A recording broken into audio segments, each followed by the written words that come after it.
Hey guys, Ida here, and today we're going to go over a general overview of OBS, Open Broadcaster software, as well as its settings options.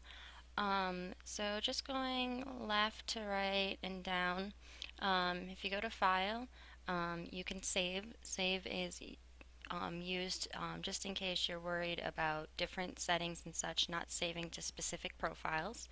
Open Recordings folder will open the folder that OBS is sending your recordings to.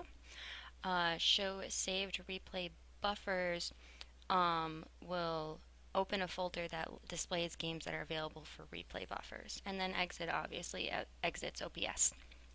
Moving on to settings, if you open your settings menu, this is where you can configure all your settings for OBS. General lets you change your language, change profiles if you have multiple, and so on. Encoding is different audio and video settings that you set and will vary depending on your system's capabilities and what your streaming capabilities are. You can usually find good information concerning that online. Broadcast settings, this is where you set all your stuff for where you're going to broadcast to. See, mine is in live stream mode. I'm streaming to Twitch usually, so it's set to Twitch. And then this is where you put your stream key, which, for example, if you're using Twitch, you'd go to your dashboard under broadcaster settings and there would be your stream key. The stream key is what links your OBS when you're live streaming to the Twitch account. And then where your recordings go and where your replay buffer memory goes. Videos where you set your video adapter settings and what ratios you want to stream at.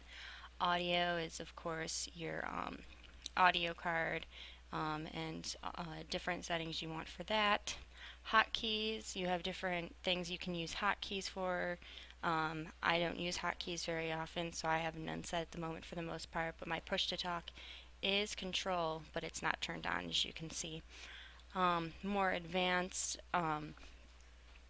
you get more into like the rate you want the stream to run at.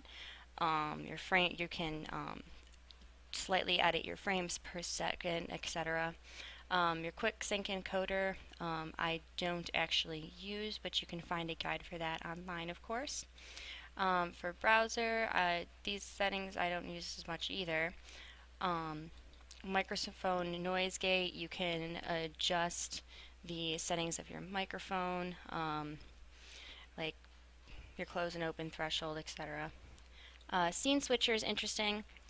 It allows you, as you see at the moment, I don't have it running because I don't often need it, but if you want to switch between scenes during, which we'll go over at a later time more, during a stream, then you can just set it to a hotkey and have what scenes will switch set up here.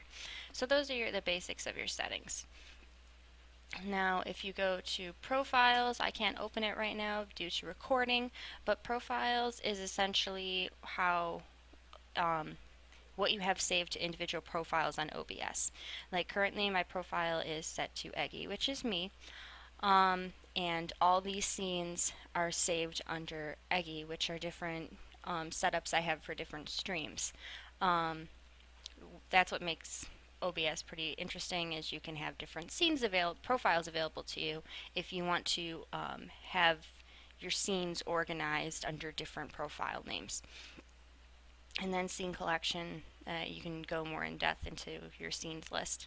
And then your basic help, visit website, open help page, show log window, log files, open log folder, check for updates, etc. Usually you don't have to use that as much, especially because OBS automatically checks for updates upon opening.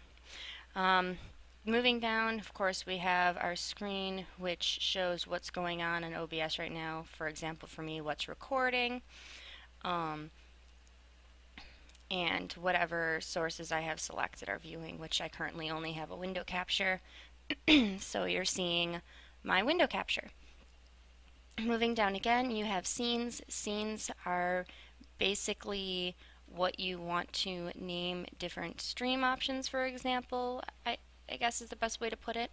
And then as you go through different scenes, you'll have different sources saved to them as to what will appear on your stream or screen when you have those scenes selected. Um, Here you have your microphone volume that you can adjust, the audio feed volume. Say I had like a YouTube video or something play in the background, this would adjust the audio feed volume. Here you have another entrance into settings. You can edit the scene, which would just allow me to change the size of different sources on my scene. You can unclick that and it won't let me move it around anymore. You can only edit scenes, by the way, if you are currently streaming or recording, or also if you just go ahead and preview the stream, but I'll get to that in a second. Global sources, if you open that up, that just lets you add and remove other sources that are used across different scenes. Your plugins just shows your different plugins that you have connected. We have the preset ones and then the CLR host plugin that I put in myself. Start streaming, self-explanatory, start or stop streaming. Right now this is only recording, so I'm not currently streaming. So the start streaming would start sending data to whatever Twitch account the OBS is connected to currently.